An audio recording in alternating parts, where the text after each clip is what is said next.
there were few husbands left, and so they had to, I guess the concept of a man having more than a wife. And the rationale was to protect these widowers. Why did society not step in instead of having that explanation and having that done? Because I was told these women were then part of, they joined the family unit. My understanding, and Allah knows best, is that if you look in the early history of Islam, in one of the wars, 72 people who knew the Quran were killed. Imagine the gravity of a growing religion at that time losing 72 people in one war. So we have to look at the context that, did everybody hear the question that Brother Hisham asked? Yeah. Okay.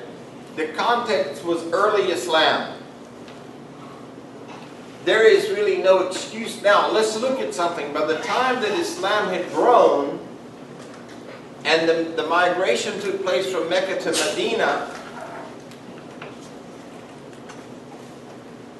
the Ansars were there to help the Muhajirs. So much so that the Prophet Muhammad ﷺ established Mu'aykah, brotherhood.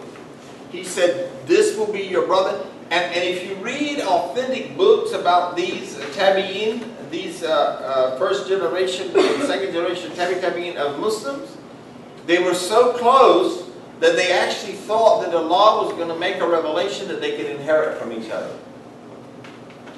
And so if you look, during one of these times, the Prophet Muhammad ﷺ asked his uncle if he could take one of the children from one of the families and foster that child. So the model, as soon as it could be done, of mu'aykah, of brotherhood and of shepherding took place. It started being implemented as just as early as possible if you look at the history. Does that answer your question? I think so. Now, as you all know, I was an imam in the prison system, a chaplain, for 18 years. A huge percentage, and I would like to have looked this up, but I didn't get a chance to look it up, of inmates in prison were fatherless. There are just huge, voluminous amounts of research about the effects of not having a father. More kids drop out of school, more kids have behavioral problems, more kids go to prison, more kids have records that don't have a father. It's devastating. You just look at the results. And there's just loads of empirical evidence and scholarly journals. I'm not talking about, you know, good home and gardens and stuff like that. I'm talking about scholarly work. Yes, ma'am. When you say fatherless, is it that the father passed away or not active in their life? I'm talking about situations like divorce, where a father abandons the family and says, I don't have anything to do with it anymore. That's not my responsibility. You know, and we see it all the time. We see, you know, and I tell all of my Muslimas, and I know I'm going all over the place with Father's Day today. I really want to honor my fathers here today. But we do have these issues that we need to look at. We have these men that want to marry Muslimas. Why? Early Muslimas, and this is being said with respect, are ignorant about the faith, right? Yeah. Right? Wouldn't that be fair to say? Yeah. They don't know a lot yet. And these guys come along and they say, ooh, I want that one. Mm-hmm. And they don't have a green card. And the day after they get their green card, they ask for a divorce. Now, if you know about this in this room, raise your hand. Look, people, particularly my young Muslims, the very day after they get their green card, they do divorce.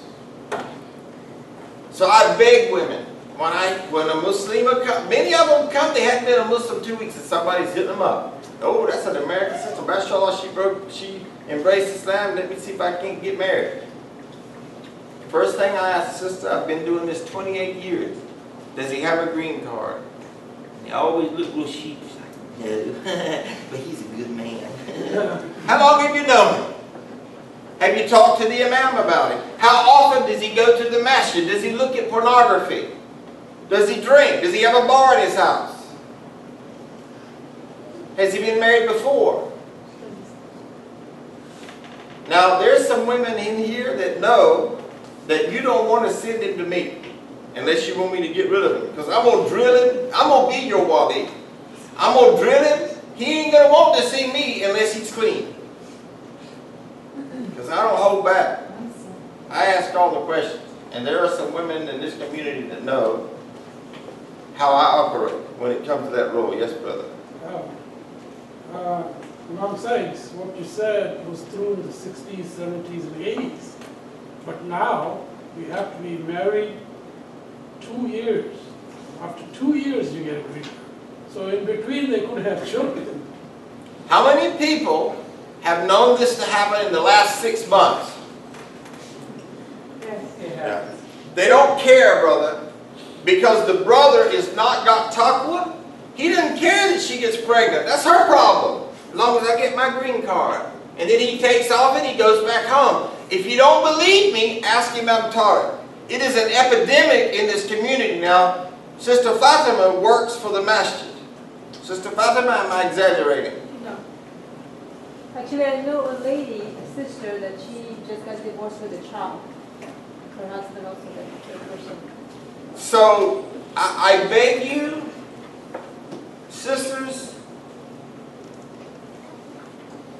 don't even talk to a man unless you've got a wali that's going to interview him first. And I'm not talking about one of these little mushy, wimp walis. I'm talking about one of these walis that's a firing squad.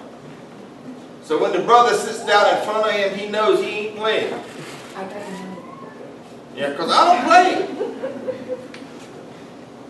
And it wasn't long ago, and this is probably the camera should be off, that I told a man, you're a poor excuse for a father.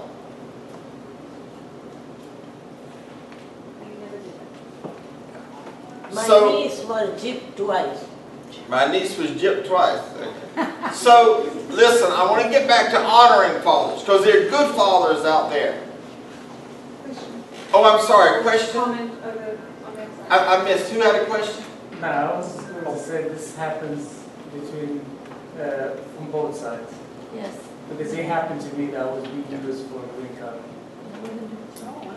In my experience, Sister Fatima, what would you say in your experience in working with the masjid, the scale is that it happens to men versus women? I'm not sure, I don't know exactly, but mostly men doing it to women is more. Yeah. I don't have the exact number. In my experience, it's about 8 to 2 out of 10. That's what I see in the community. And that's pretty serious. That's pretty serious.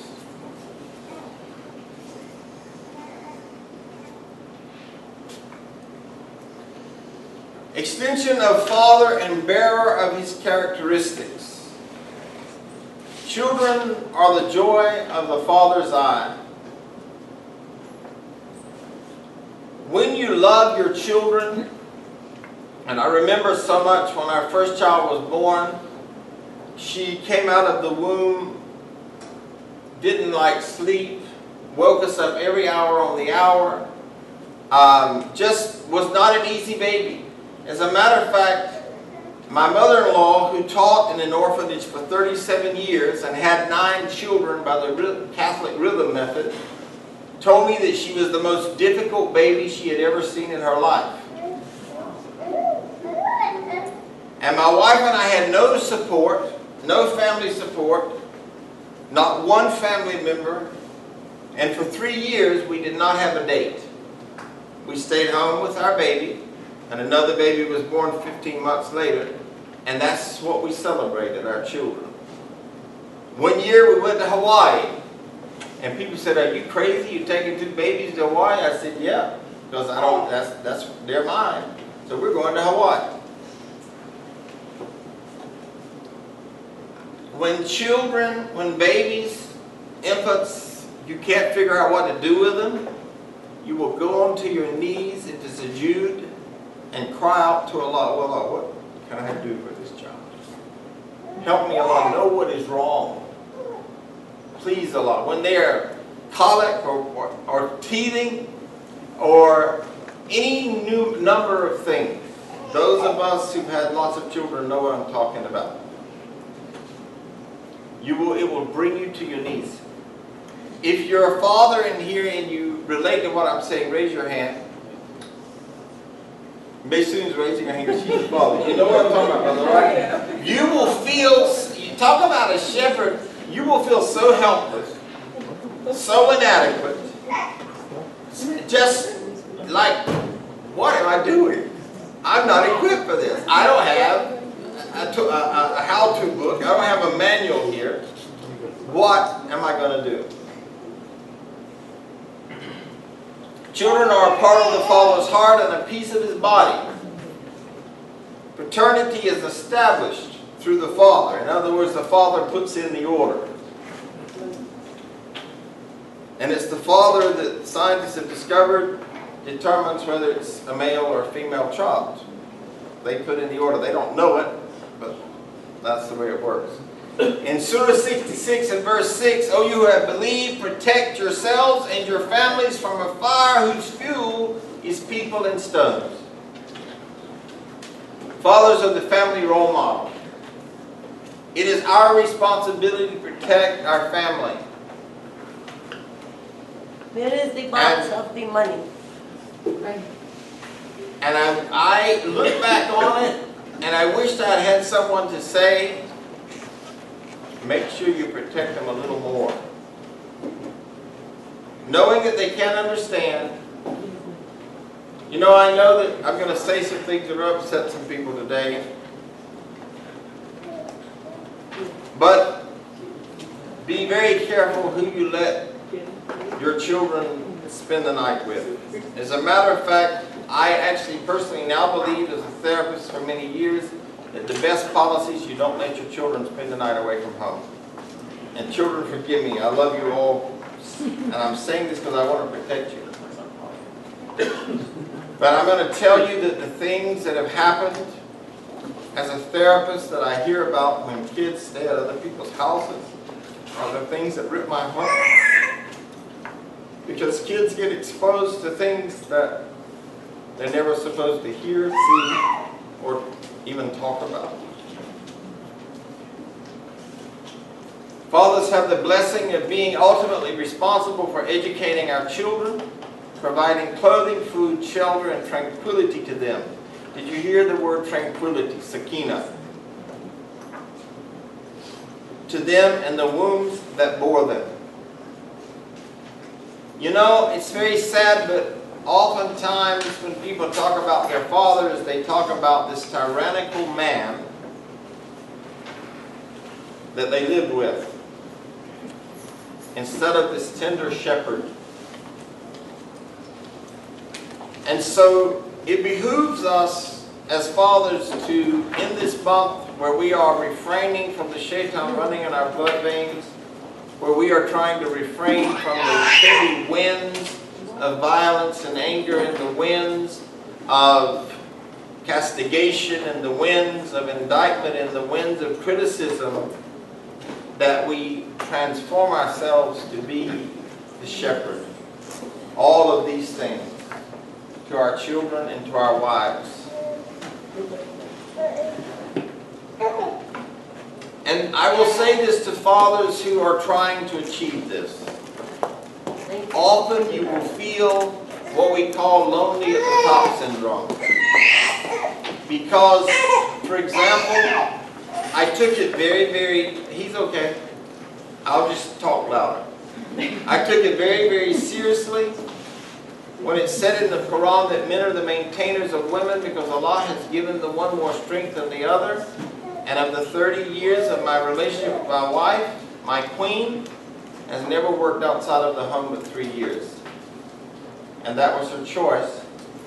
She wanted to work in the school system so she could keep an eye on our flock. So she worked in the school assistant. She worked in the autistic unit, but she was there. She could keep an eye on our children. She could watch who they were with and what they did. And what she made, it was an honor for me that she had it. It was hers to do with what she wanted to. And I would encourage the young men in the class that you pray and ask Allah to help you prepare yourself that you can have that honor. Because if you love your wife and you take, that Allah said when you marry them, take them home as a trust, as an amana. If you see your wife and your children as a trust, and you are protecting them and taking care of them, let me tell you, there's no better spiritual self-esteem booster than knowing that you have fulfilled Allah's mandate. It is such an honor to me. It is such a blessing to me to take care of my wife, to be her garment, to know that if she needs me emotionally, I'm going to be there for her. If she needs me spiritually, I'm going to be there for her. If she needs me physically, I'm going to be there for her. As a matter of fact, I received a great compliment recently from a sister who said to me, all your wife has to do is hint, and she gets what she wants. And I said, yes, that's right.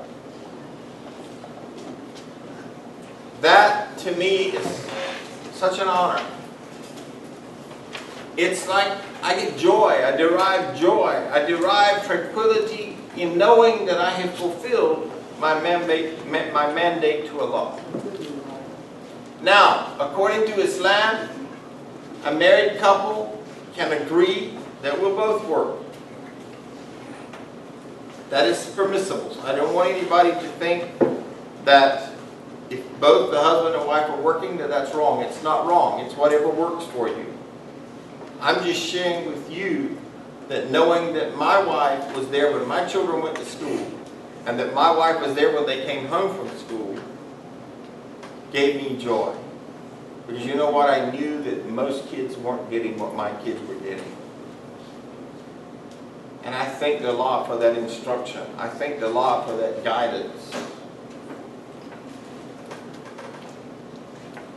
Parenic relationship between fathers and their children. The first human being Allah created, Adam, had a set of male and female twins. Abraham and his son, holistic of Islamic holidays. The holiest, that's supposed to be holiest it is, of Islamic holidays, is celebrated because Abraham's son and Ibrahim, were obedient to Allah. It was never Allah's intention for Ibrahim ﷺ to slay his son. But he saw that he so loved his son that in case he loved his son more than he loved him, I'm going to test him. And no other prophet ever had that test after that. So this was a gift. This was a bala, a test from Allah. And then Aaron and sons continued the high priest. So they developed their sons. And one of the things that I would say to the young men in this room who are not yet in college, educate yourself in a way that you can take care of your family. I had three children when I went to college. I had my fourth child my senior year in college. I'm talking about undergraduate work. I was in my 30s, by the way. I think I was 32. May Allah forgive me if I can't add. But I then did 3 masters and worked full time so that I could provide for my flock. And I would say to the young men in here that are going to be fathers, don't do it the way I did it. Because I was working and going to school, I couldn't put my son on my lap and teach him tajweed. You want to orchestrate a balance in your life so that you can be the teacher as the shepherd. Luqman was the wise father. And some say he was a prophet, some say he was a wise man. Allahu A'lam. Oh. And when Luqman said to his son when he was advising him, "O my son, join not in worship others with Allah. Verily joining others in worship with Allah is a great sin. And we have enjoined on man to be dutiful and good to his parents. His mother bore him in weakness and hardship upon weakness and hardship. And his weaning is into years. Give thanks to me and to your parents, and to me is the final destination." There are so many lessons in this verse. There are so many lessons in this verse for the pious father. But if they strive with you to make you join in worship with me others than that of which you have no knowledge, then obey them not, but behave with them in the world kindly. Even if you have a father that tries to lead you astray, behave with them kindly. I have a mother that will be 80 in September. One time she said to me, "I'll give you $10,000 if you take that beard off." That was when it was this long. Who is giving $10,000? No, nobody today. That was some time ago. And once upon a time, she said, "If you want to come to my house, then you must change your name to the name I gave you and give up your religion." Allah says, I can't obey that. But I still love her, and I'm still in touch with her. Then to me will be your return, and I shall tell you what you used to do. So Allah, what you do with your parents is going to witness for you on the day of judgment. And today, I'm not going to get to it, I can see by the time, but part of the lecture today is a very beautiful realization because there are paradisial people in paradise that actually become our deeds, and they actually speak. If you did a good deed, they're actually going to speak in paradise. They're going to actually have life. Hayat. So in the Arabic we say hayat and, it's a hyperbole, and it talks about our deeds. Whether they're good or bad, they're going to have life in paradise, and they're going to speak. So your deeds are going to be speaking, like talking, like a person. Isn't that going to be amazing? Whatever. When I say a person, I mean a paradisial person. A person of paradise, whatever that means, Allahu A'lam. But it's powerful. I think Steven Spielberg he can never produce a movie that can convey the greatness of paradise. Imagine these paradisial voices. "Oh, you betrayed me, you gossiped about someone. Oh, you listened to gossip. Oh, you used your hands to slap somebody." They're going to be speaking out. They're going to take, your deeds are going to have ruh. They're going to have life, like spirit in paradise. A little bit off the subject, sorry about that. So worship Allah alone, it says. Obey your parents unless they command you wrong.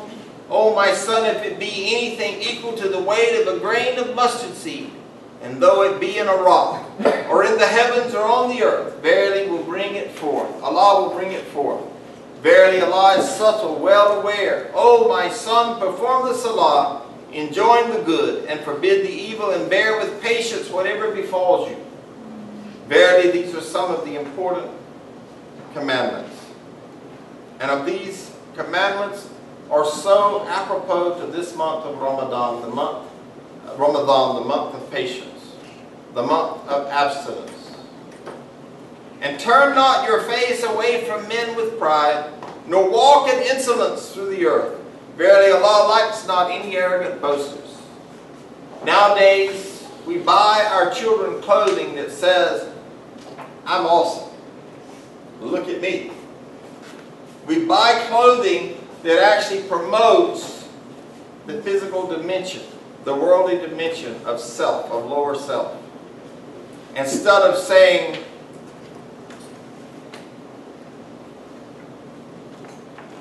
the value that I present is because of my ruh. We have to be very careful not to get hooked in to the world and their way of puffing up our egos, our lower self. And be moderate in your walking. This is what we're teaching our children. Be moderate in your walking. Always know that you're equal to everyone else, but you're not better. Every human being has equal value. When children are born, the pediatricians don't have one ward for babies that are worthy and one that are unworthy. Go to a neonatal unit. Those parents will spend every dime they have to save that child because of the value that child has to them. Be moderate in your walking and lower your voice. The great wisdom, don't have a loud mouth. Have a moderate voice. Verily the harshest of all voices is the braying of the donkeys. If a wrong action or sin be equal to the size of a grain of mustard seed, Allah will bring it forth on the day of resurrection. Look at the advice that fathers give their children. Oh, my beloved son or my daughter, if the deed that you do is as minor as the grain of mustard seed, it's going to come forth on the day of resurrection. Even the dust inside a solid rock is not hidden from Allah. Oh, my beloved child, that thing which you are minimizing, that thing which you think is so small, it's not hidden from Allah, the one who created you, the one who gives you life. And I love you, and I want you to, Allah to be proud of you. I want Allah to actually boast to the angels. And next week we'll talk about this as one of the virtues of Ramadan. I want Allah to boast to the angels and say, this is my servant who gave up sleep for me. There are special angels, we'll talk about them next week inshallah, that are specific to the month of Ramadan, that are going back and reporting how we're doing, how we're treating the guests of Ramadan. Luqman told his son Theran to perform the salah properly and at the appointed times. He didn't tell his son as soon as the NFL game is over, you can just make up 3 prayers at one time. He said, perform your prayers on time, son. That's going to be good for you in this life and the hereafter. Enjoin the good and forbid the evil to the best of your ability, my beloved children. Bear with patience whatever befalls you. For Allah will not give you more than you can bear. One of the things that we need to do with our children is listen more. Tina is a behavioral scientist as well as I. And I think she would tell you that the thing we need to do more in parenting is listen. Make eye contact with our children and listen to what they are saying. Don't listen necessarily to the words. You want to reflect the words to them so they know you're listening, but listen to the emotion behind the word. Get in touch with what they're feeling and what they're saying really means. What is the symbol of what they're saying? Because oftentimes, and I was raised, children are to be seen and not heard. One of the biggest problems that we have cognitively is called emotional deprivation, where children go to their parents and want to tell them something and they say, oh, suck it up, don't be such a wimp, act like a man. Or don't talk to me about your problems. And they adopt the belief that humans cannot be there for them. You know why? Because their parents weren't there for them. And it's called emotional deprivation. When your child comes to you, provide affection, companionship, nurturing, Empathy. I was a teenager one time, and it was the most painful time of my life. Honestly. There was never a time in my life more painful than the teenage years. I was the worst sportsman in the school. I was always the last one to be chosen. And when I was the last one, and then they cussed me out because they got me on the team. I kid you not. I was scared to death of a ball. I could not do this eyeball coordination thing. I was like spastic, I don't know what, on the baseball field or basketball. It was horrible. I just didn't have it. And the kids were cruel. I needed empathic parents. I didn't need to be told, well, you just need to try harder. I just didn't have hand-eye ball coordination or whatever it's called. I don't even know what it's called.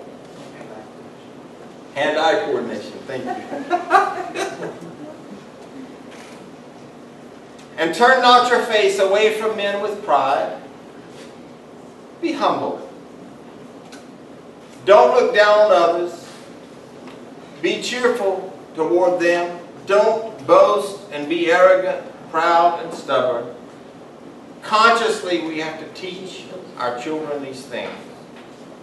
Allah does not like those who show off and admire themselves, feeling they are better than others. Walk moderately on the earth. Lower your voice. Do not exaggerate in your speaking. But instead, we choose the strangest wars as parents. The thing that one of the things I say the most in my work as a therapist is, choose your wars carefully. Sometimes the daughter wants to get 1 inch of her hair cut off and it becomes World War II in the house. Is your relationship worth 1 inch of hair?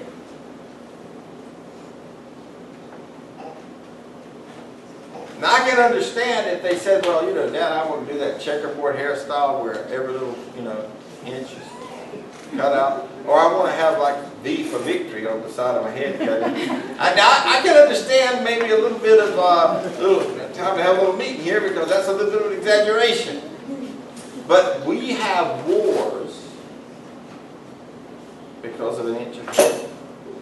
People pay $100 to come and talk to a therapist because they want to win and don't want their daughter to have her split ends cut off. Never got that. Now this is the advice of fathers. See you not that Allah has subjected for you whatsoever is in the heavens and whatsoever is on the earth, and has completed and perfected His grace upon you, apparent and hidden. Yet of mankind is he who disputes about Allah without knowledge or guidance, or a book giving light. We have the criterion. We have all the answers. If we implement it, if we take seriously these things, we will be triumphant fathers. We will be victorious fathers. We will be fathers that create leaders in the community. We will be the shepherds that we talk about on this board. Father is the pedestal of leadership and responsibility. He's the imam of the home, the shepherd of the home. He's the central figure. He's the agent for the wife and children. O you who believe, save yourselves and your children from the punishment of the fire. So there is a charge. This is the charge to the father. The vision of the father is to build a model society. One of the things that I teach couples when they get married is to develop a culture of fondness and admiration in your marriage. I actually instruct couples that every single day of your life, look for an adjective that describes your partner and quantify it. So you can't just say, look at your wife and say, I really appreciated that you brought me some water when I was studying. But you must tell them why. And I recommend that they do it on note cards and they put it in the purse, put it under the pillow, put it in the glove compartment.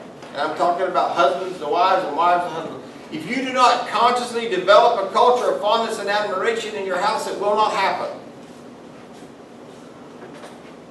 Children need to hear more about what they did right than what they did wrong. Do you know what the word that 3-year-olds hear more than any other word is? No. No. And if all I know is no, then I'm going to begin to expect nothing but no. Let me ask you something. As adults, how many of you would like me to go around the room and tell you everything you did wrong this week? How many people just can't wait for me to do that? The same with children. Acknowledge the little things they do. It's not little really because they are developing and evolving. Research has shown that we need a 5-to-1 ratio of positive feedback to negative. Because I can tell you this. If I say to my wife, "Oh, you look very nice today. I just got $5 in my spiritual bank account."